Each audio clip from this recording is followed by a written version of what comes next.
How to delete all calls on iPhone. To get started, first of all go ahead and open up the phone application on your phone.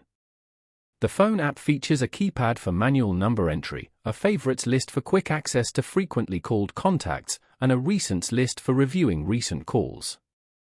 On this page, go to the bottom panel and tap on Recents. Over here, you can find all your recent call logs.